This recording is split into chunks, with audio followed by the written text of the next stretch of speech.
All right, good afternoon, everyone. Okay, so this is going to be a day we'll do some solving, some review. If you notice, if you go to Canvas, under part 2 assessments, there's a handout called H7, right, which is some sample questions, just a whole bunch of sample questions. So I thought that's what we're going to do. And I've created an assignment for you. So I want you to do this in class. But as you go over the questions, I want you to write them down and submit it, okay? For the first, I think I have about 27 questions. For this part, just do the first 15. Okay, so if you go to assignments, you should see activity for today, April 5th. Okay? So that's our plan for today. So you should be able to access the activity and the handout. There's a link to it in the activity as well as it's in the files. And it's this file here. Okay, so that's our plan today. Okay, some really, really simple questions. So let's just start. So remember, you are to submit it, right? If you look at just in a text or Word document, write your answers and you can submit them. Actually, in Canvas, you can actually just write it in Canvas. If you go, for example, let me see, look at this from a student view. Let me go to student view. You should see the activity, and I should be able to start it. And then, text entry. You can enter your answers here. Or you can write them into a text file and then just upload them. Okay, whatever you find more convenient. Okay, and right now I think maybe we'll get to about half, so 1 to 15. Is that what I wrote here? Let me see. Yeah, questions 1 to 15. Okay, so let's start. Question 1. So, I mean, this is for you. It's not for me. So, can just shout out the answer. I mean, some really simple stuff, right? So, it should be fast. So, what's question 1? So, what's between the network layer and application layer? Sorry? Yeah, so transport layer, right? Because we know that the link and physical are below, right? So this one is draw.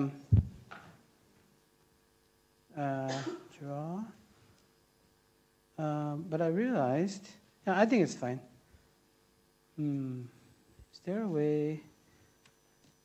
I think I cannot write otherwise. Okay, so we just, no, that's not correct.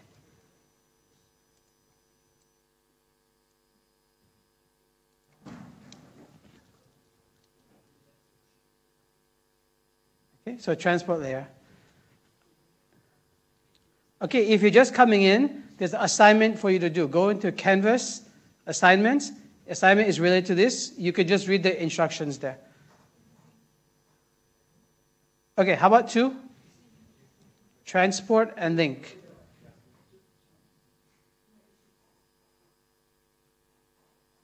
How about question 2?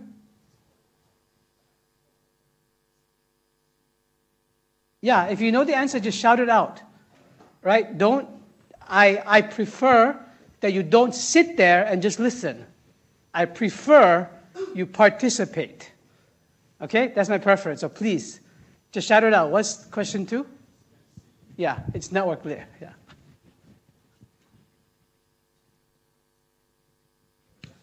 Just give me a second. Maybe while you do question 3.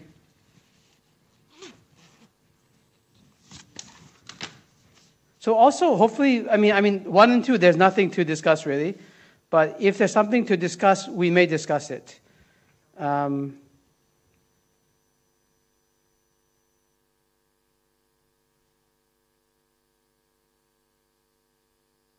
Okay, so what's your thoughts on question 3? When an IP router between 2 Ethernet segments forwards an IP packet, it does not modify the destination MAC address. Is that true or false?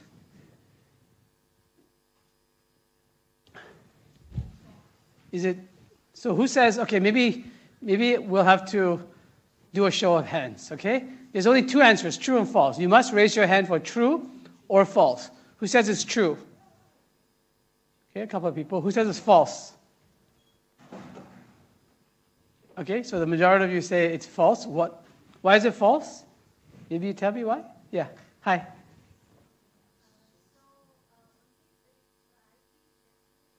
And by the way, just stop for a second. For those of you who just came in, there's an assignment. So go to Canvas assignments. We're going over some problems, and you are to submit your answers to the problems in Canvas. Okay?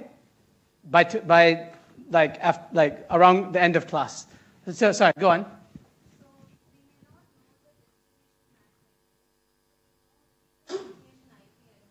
Yeah.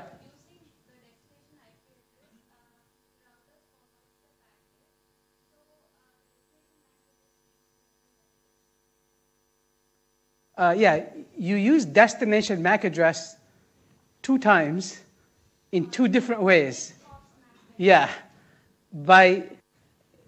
You're correct, you may not know the final destination MAC address. In fact, you may or you don't.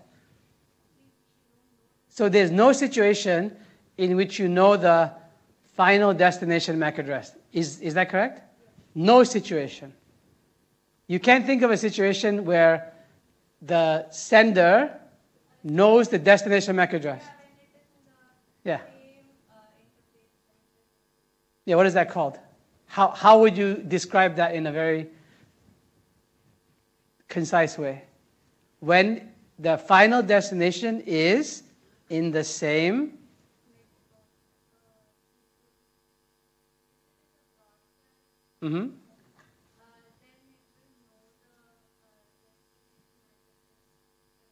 What does broadcast have to do with it? You're confusing 2 things, right?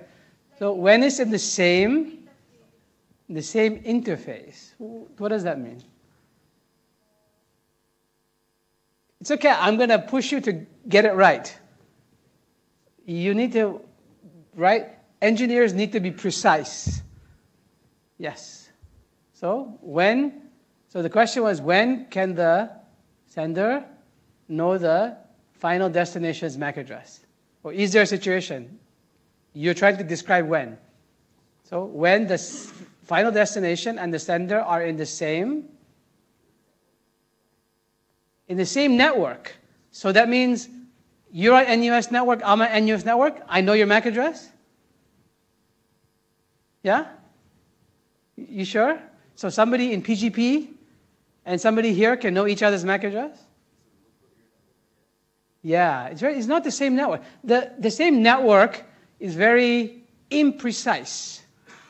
You have to be on the same local area network. What you're trying to say is you have to be connected on an Ethernet.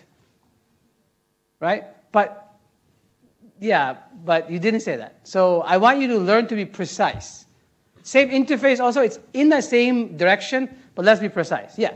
So if the sender and final destination are in the same Ethernet, same local area network, yes. But if they're not, then if they're on 2 different subnets, can the sender know the final destination's MAC address? Yes or no? I mean, it's a question. It's not a rhetorical question. No. Correct. So now, getting back to the question, when a router between two Ethernet segments, that means 2 different subnets. And now the destination MAC here is not final destination MAC. It's not even next hop. It's the field in the header. At the link layer, there's a header field, right? Destination MAC. Yeah, it's asking, does that change? That's what the question is asking, right? It does not modify the destination MAC address. So is this true or false? So now you understand maybe the question a bit better. Is it true or false? You said false. So that means it does modify it? That's what you're saying? It does or does not? You see, true-false questions can be tricky, right? Because you can get like double negatives, right? So you need to get your thinking cap on. Yeah, so what's the answer here? Is it true or false? Because I think you said false, right? Are you sticking with that? Or you want to change to true?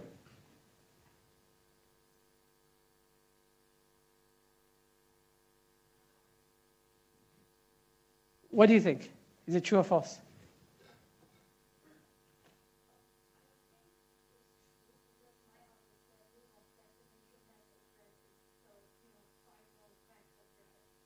But how can I change someone else's MAC address? So obviously it cannot mean that. It's the header field. Right? Look in the link layer header. Max, hang on. If you look at the link layer header,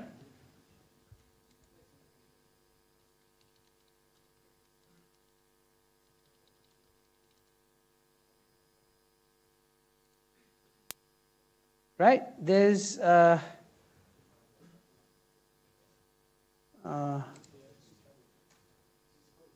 this is the network layer header. Hang on. Does anyone can anybody see the link layer header? See here?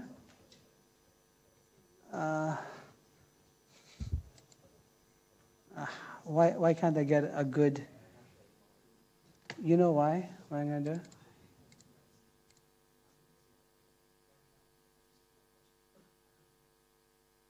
Okay, I'm feeling here. So there's a destination MAC address, right? This can be changed by anybody. I mean, this is changeable.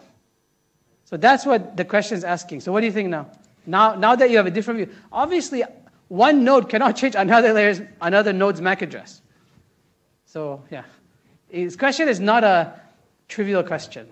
That interpretation would say it's obviously cannot do it. But that's not what the question is asking.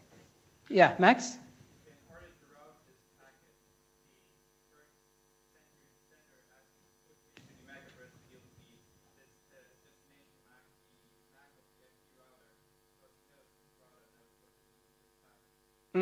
Okay. So I think you're on the right track, but you want to close the loop with me? So is this true or false? By the way, Max, is this true or false? Okay. What do you think? Is it true or false? Why is it false?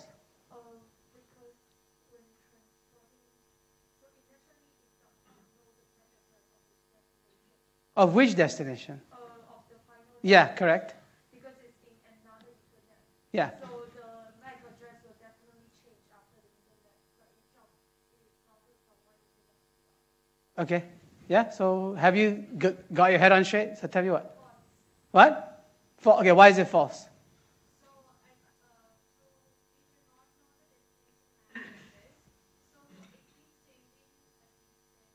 Yeah, exactly, right? We had a deep discussion about this when we talked about why we have MAC and IP addresses. Do you remember the discussion? Everybody told me we need MAC addresses because you address a host on an Ethernet by the MAC address, right? So that means, yeah, MAC address changes from subnet to subnet, right? So this is false, right? And the idea is, so let's say you have a subnet here and a subnet here, and there's some nodes here, and this node is in both, right? When this node wants to send to this node, the route is going to be like this, right? So on that first hop, the destination MAC is the destination MAC of this node. On the second hop, the destination MAC is that. Yeah? Okay? And this is what Max was. This node is what Max is referring to as the router. But it need not be a router. It's just the next hop. Okay? So we're good. So see, even simple questions like this can have you questioning your sanity. But that's because these things are tricky. Right? You really have to understand what's going on. That's why I always tell you, focus on concept, on ideas, not on a specific problem and what formula to use. That doesn't stay with you. But ideas will stay with you. All right? So are we good with this? Yes? Okay. Okay, so if you've come in late, there's an assignment in Canvas. You have to write down the answers to the problems we cover in class today, hopefully 1 through 15, and then submit it through Canvas assignment, okay? So please go start that. You can either do this in, okay, I'm going to say this one last time, and I'm not going to say it again. If you come in late, there's an assignment in Canvas. It's something for you to submit today. Okay? It's the answers to the questions we're going to cover, just questions 1 through 15. Okay, we've done 1, 2, and 3. Okay? If you've come in late and you want me to do 1, 2, 3 again, just come and see me. Or just ask me in class. So we saw that when you forward a packet between two subnets, the MAC address will change. The destination MAC address field in the packet will change.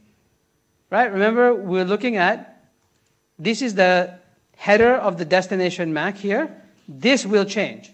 Because as you go from hop to hop, the destination MAC becomes the destination of the next hop. And then, of course, what if I ask you about the source MAC address? Does that change? Because the source of the information didn't change. So should the source MAC address change? What do you think? Yes or no? Why? Yeah, it's going to become what was the destination MAC on one hop will be the source MAC for the next hop. Yeah? Okay, this tells you the scope of link layer. Okay, so let's get back to this. There's another question here, question 4. When a router between two Ethernet segments forwards an IP packet, it does not modify the destination IP address. Is this true or false?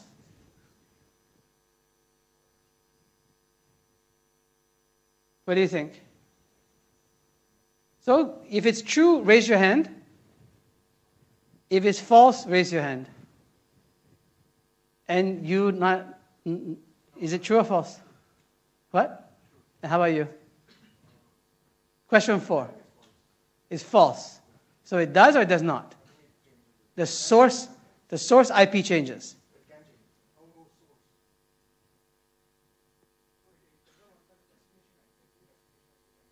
Oh, sorry, it does not modify. Yeah, okay, this is about destination. So is this true or false? I think it can modify, so it would be false. It can modify, but all questions are, I mean, any field can be modified. The question is not can it modify, does it modify? Why? Huh? Why would you modify the destination IP? It's obviously a subnet. It's between two subnets.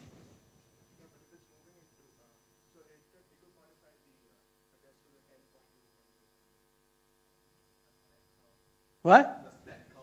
Yeah, so these are the things, these are the questions that come into play. Right? So let's say you have no NAT. There's no NAT. We're just on a network. Because when you say NAT, you're talking about two disconnected networks. You wouldn't ask this question in a disconnected network. Right? I mean, so remember, NAT is actually connecting is disconnecting your home network. So I feel it's not a fair question to say, I'm going between two, right? But here I'm just saying, connect between two Ethernet, and in fact, this is just one router between two Ethernet segments, right? So what do you think? Is this true or false? Without making any assumptions, like, complicated assumptions, just the vanilla question. What do you guys think? Is this true or false? What do you think? Is it true or false? Yeah. It does not. Why does it not? Yeah, if you modify the destination address, the packet won't know where to go. Right? Yeah. So this is true. Okay? So let me... Okay? But I think all of you, I like the way you're thinking. I think you were thinking about a VPN NAT, right? And you asked about it. So I like the way you're thinking. Obviously, if you have a NAT, it looks like, well, the destination, well, on the packet going out, the destination doesn't change. But on the packet coming back, the destination from the, let's say, server is your NAT router, and then your NAT router would change it to, yeah. So in that sense, you could argue it changes. So yeah, I mean, I think you've realized by now that things are not black and white in the real world. And it's something we have to live with. If you thought things were black and white, you're in a bit of an illusion. Yeah?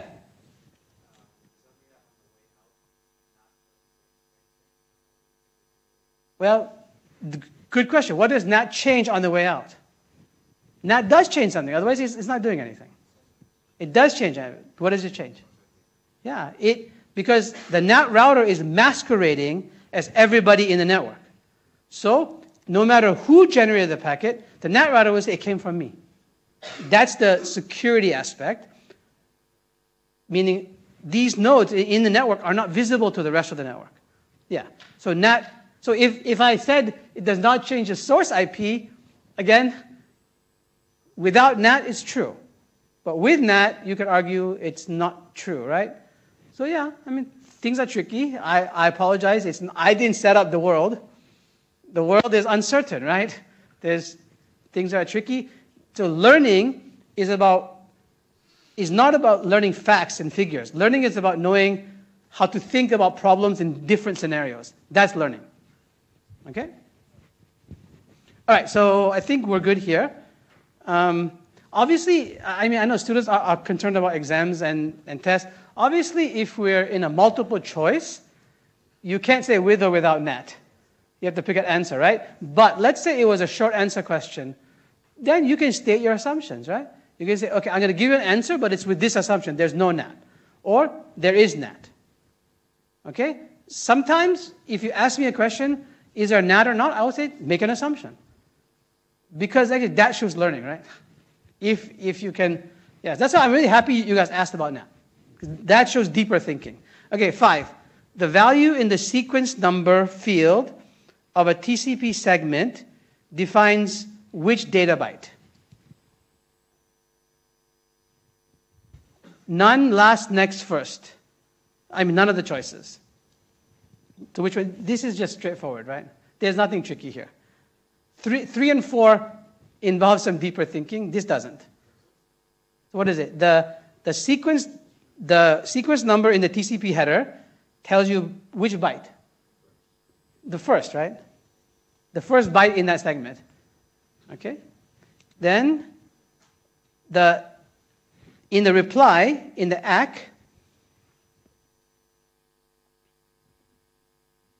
the value of the ACK, excuse me, the ACK field defines which byte. The next, right? That was the idea behind the sort of clever way of acknowledging, right? You acknowledge what you're going to expect next. Okay, 7 is kind of straightforward. Which of the following is a valid IP address? Okay, which is not a valid IP address? That's easy, right?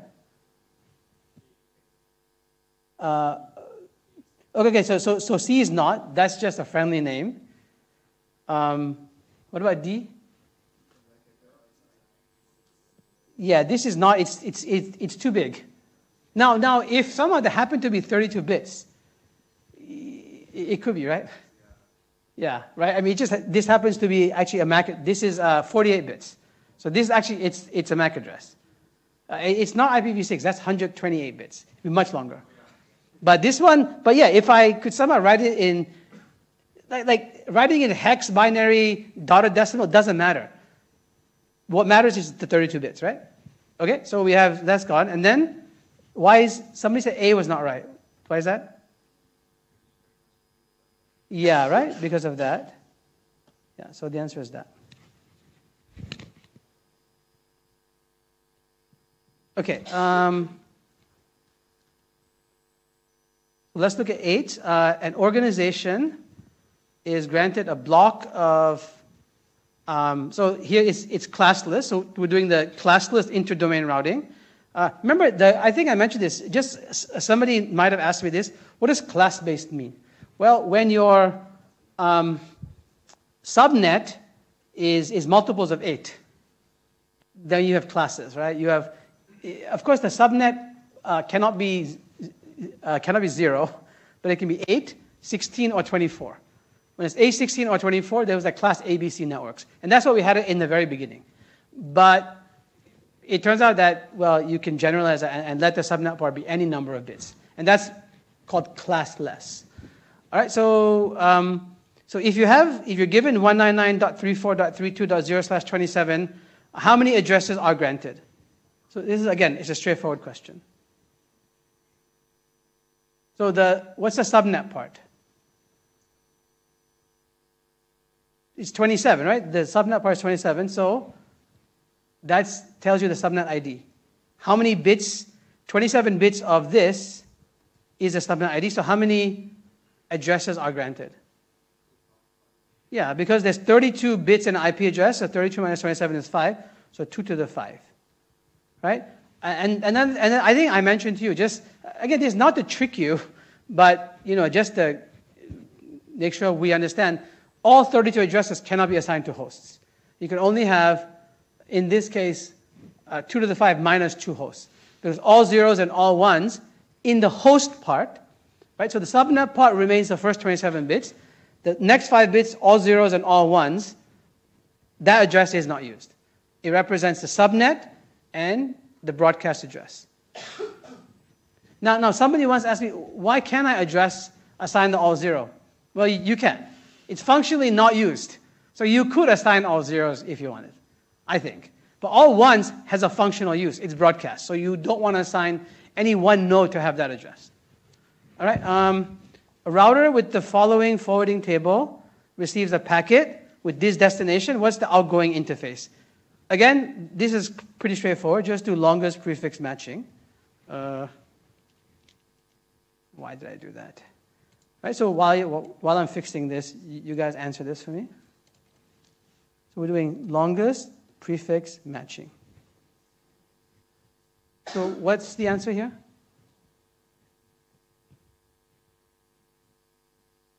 Right, we just, in fact, the best thing, I don't know if in this case you need to write it out, but obviously I don't need to expand this out because it's the same, but I probably need to expand out this third bit here.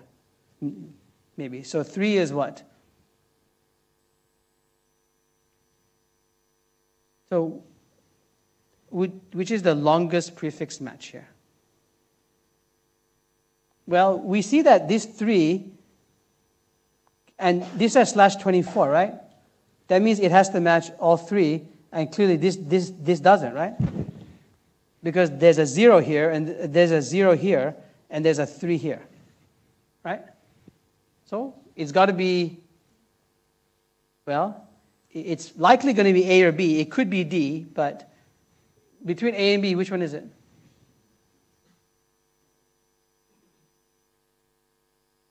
But it could be both A and B, right? They both match, right? The first 8 bits match, and the first 16 bits match. So which one am I going to forward on?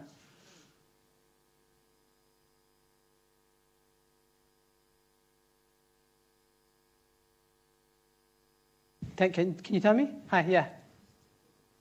Yeah, why? Yeah, 16 is longer than 8, right? Yeah, thanks. Okay? So everybody good with this? There was a bit of silence. I'm a bit concerned. This was supposed to be one of those things we spend like 10 seconds on. And so come, work with me. Don't be shy. Make a mistake. It's okay to get it wrong, because if you get it wrong, next time you'll get it right. If you don't get it wrong now, you think that listening to the answer will help you get it right. I'm telling you it won't. Getting it wrong will help you get it right next time. So be happy to get it wrong. Okay, how about 10? An IPv4 datagram is fragmented into 3 smaller datagrams. Which of the following is true? So let's just go through them. The do not fragment bit is set to 1 for all 3 datagrams. Is that true?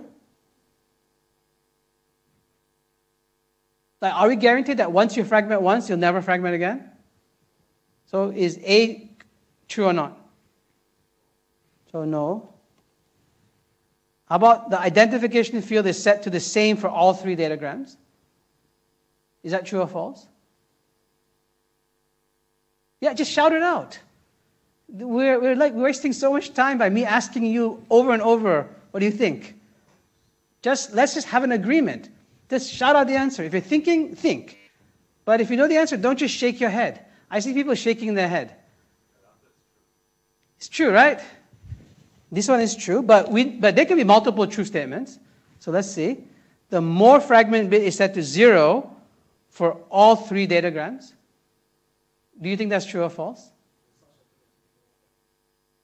Yeah, there is a bit. It basically says, am I done or not? Did I receive the last fragment? So can this be set to 0 for all three datagrams? No, the last datagram has to have this set, right? So that's not true. And how about the offset field is the same for all three datagrams? No, right? Yeah. So just that one is true. Okay, how about 11?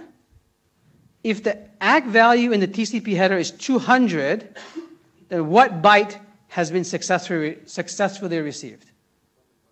Yeah, the one before, because the ACK field is saying what I am waiting for. Okay? Dijkstra's algorithm may not terminate if the graph contains negative edges.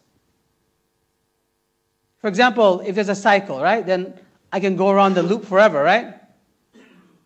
So it just may not terminate. So this is true? Or is it false? Sorry? Okay, I'm going to stand my ground.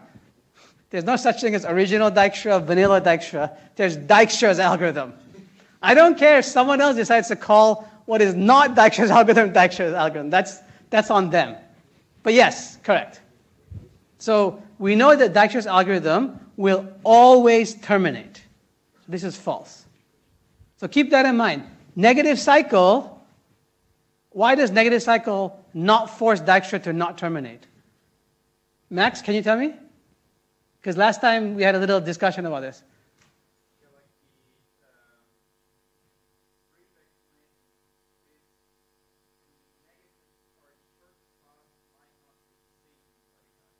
Yeah, but why does a negative cycle not make Dijkstra's algorithm not terminate? Hang on a second.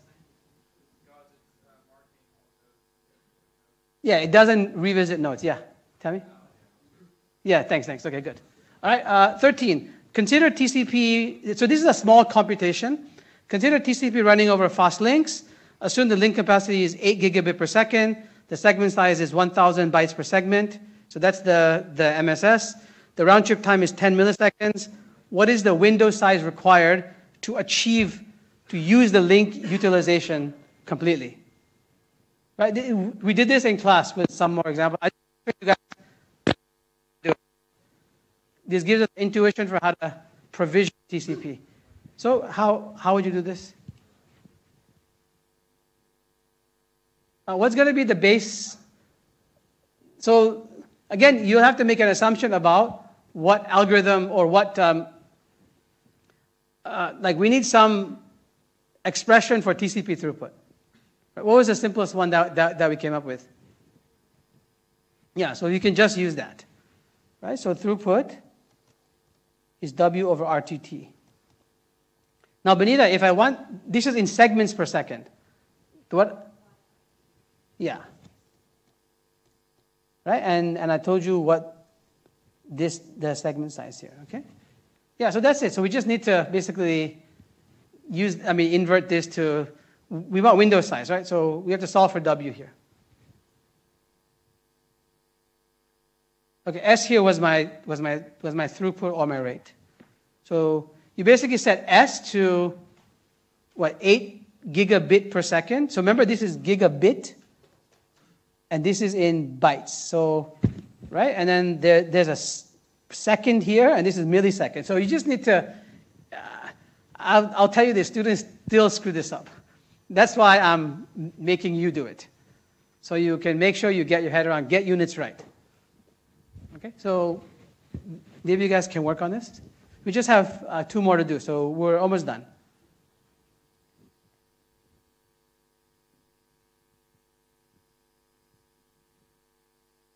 So anybody, as soon as you work it out, just raise your hand. I'll give you a minute.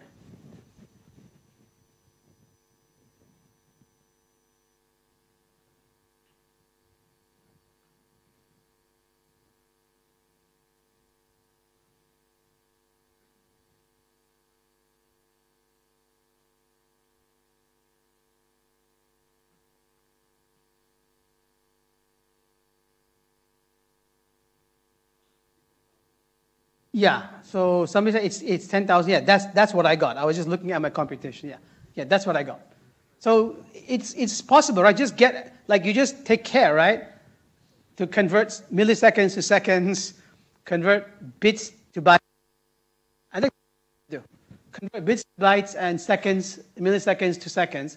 And then, W is just, whatever, just solve for W there. Okay, can everybody get this? Okay, so please be able to, you're just going to lose easy points if you get your units wrong. There's no,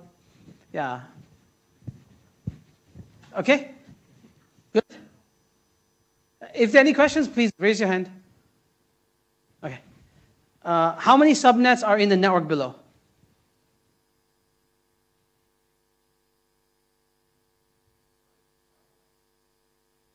The answer is actually 5. I think it's 5. So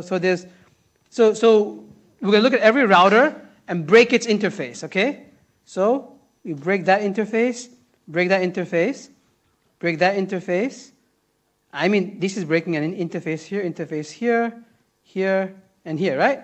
And so you're left with 1, okay, 2, 3, then 4, and 5, right? So there's actually a switch here.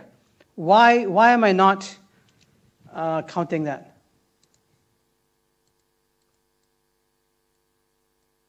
Why am I not? I mean, switches have interfaces and ports.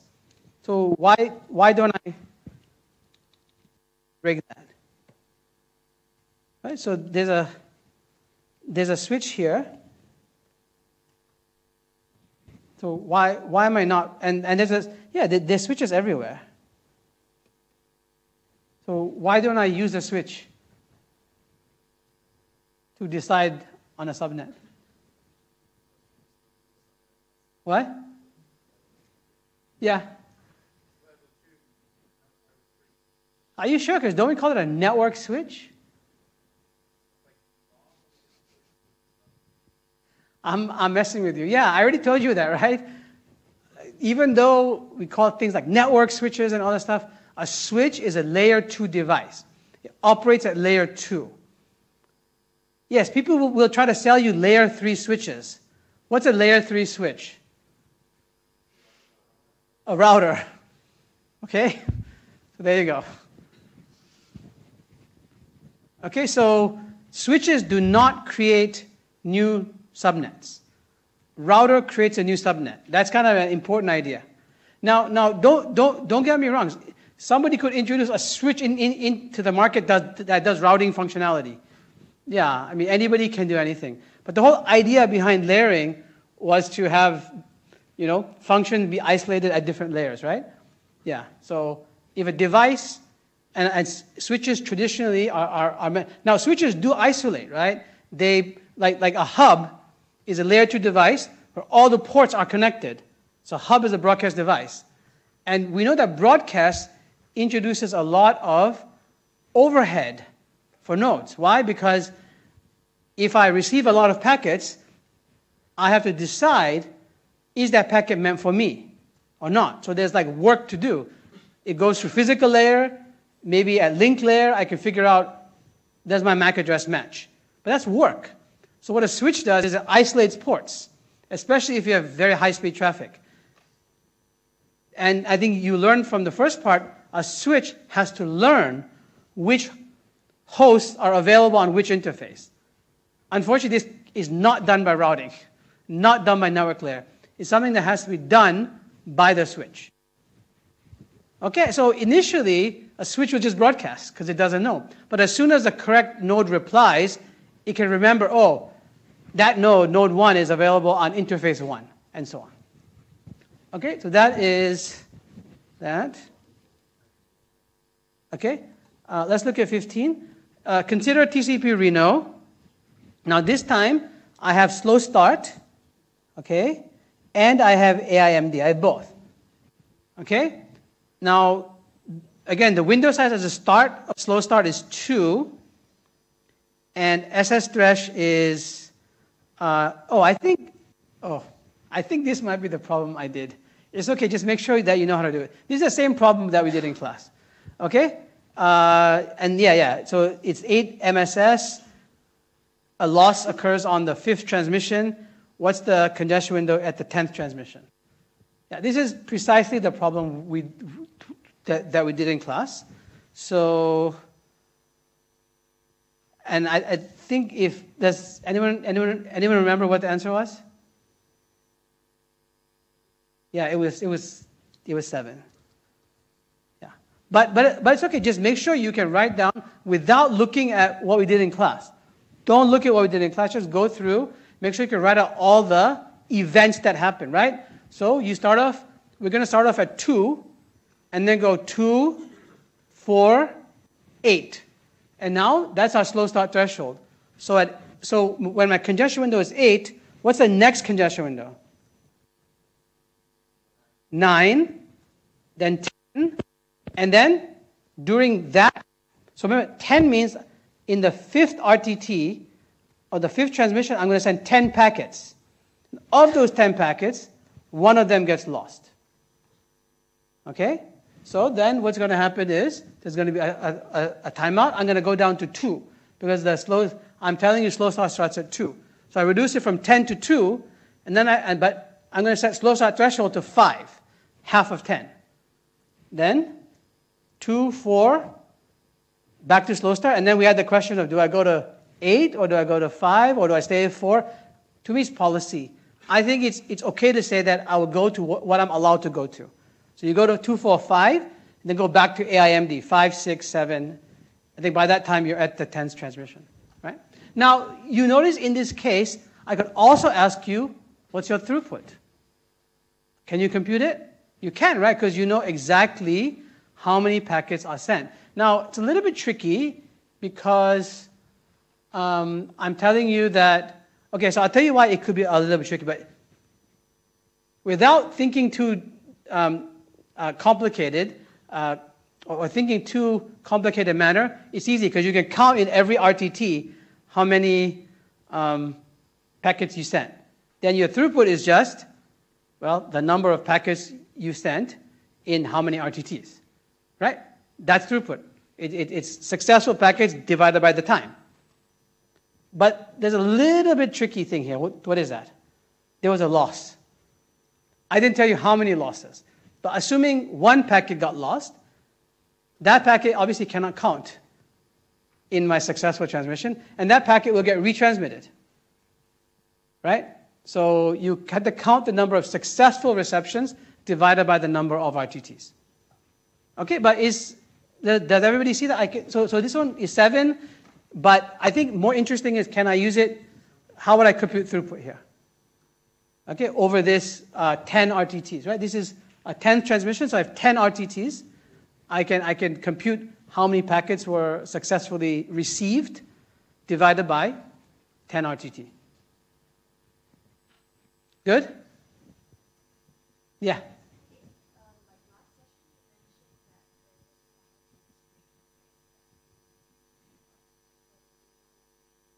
Yeah.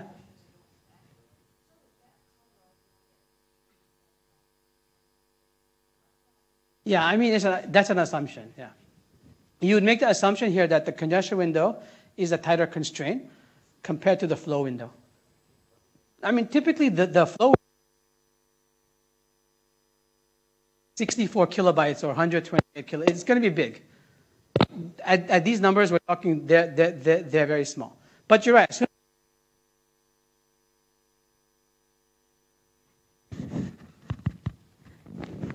Yeah, but that's a good point, Benina. But in this case, you can just make the assumption. You can say, I'm going to assume that the flow window constraint does not kick in. That is just the congestion. So that means when my congestion window is a certain value, that's how many packets I will send. Good? Are we all right? Okay, so remember, 1 through 15, please upload.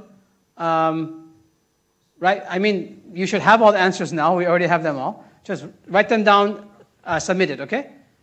I think for some of the other activities, in case you're not here and listening, people ask me if they could redo them.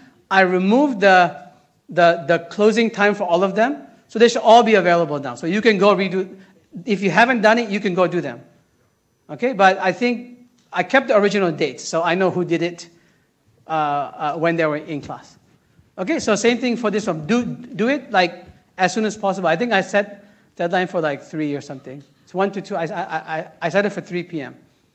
Okay, thanks. So, another announcement.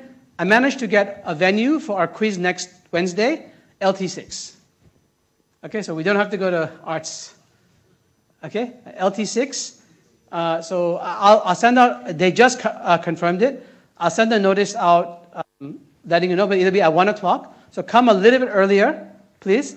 The closer to 1 that we start on time, the more time you'll have. We have to end by 2. Okay? We must end by 2. So if it takes us a long time to get ready, you'll have slightly less time. So try to come a bit earlier. There should be no one in LT6. Okay, so come a bit earlier and spread out. Leave, I think we should be able to have at least 2 seats between every student. Okay, so people can sit on the edge here and on the edge there, and then leave a 2-seat gap. Okay, so, but you get an email from me about it, yeah. Yeah, it's obviously going to be pen and paper, face-to-face. There'll be potentially some MCQ, some short answer questions.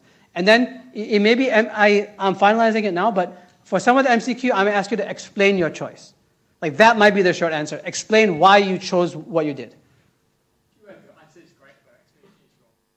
Yeah, so you get, so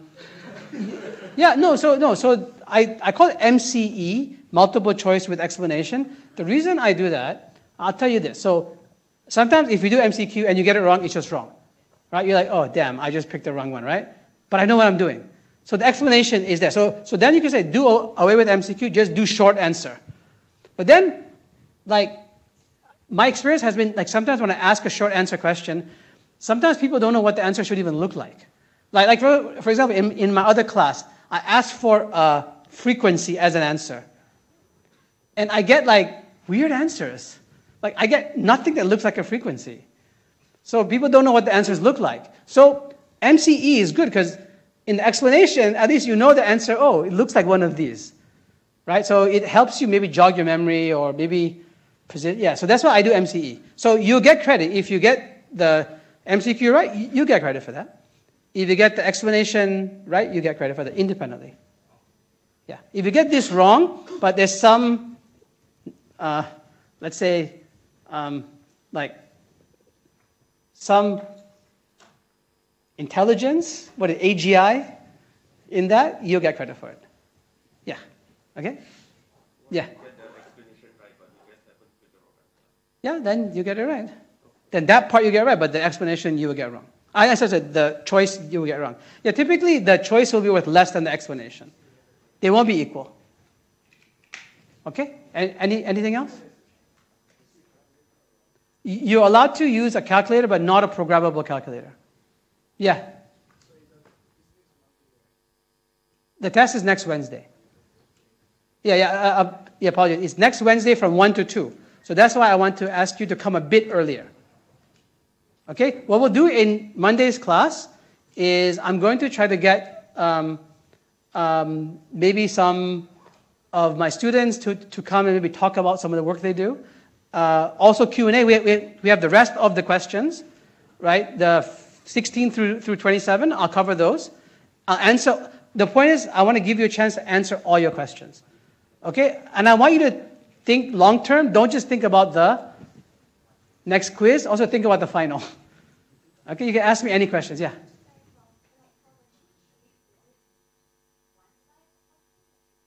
For the cheat sheet, you'll have A4 double side. Okay, but handwritten. Okay, no computer generated ones. I think I told you last time, right? Did I tell you? I tell my other class, no, why I require that? Because in one class, what one student did, and it was this class. They basically took all of my handouts and shrunk them into little A4. That was back and forth. And I felt like that doesn't, it doesn't, I'm after learning, right? I want to encourage learning. So make your own cheat sheet, yeah. If we write it small, it will still be material. Yeah, but you can't bring a magnifying glass. Yeah. But I know you're going to come in with like special glasses, right? No, yeah, you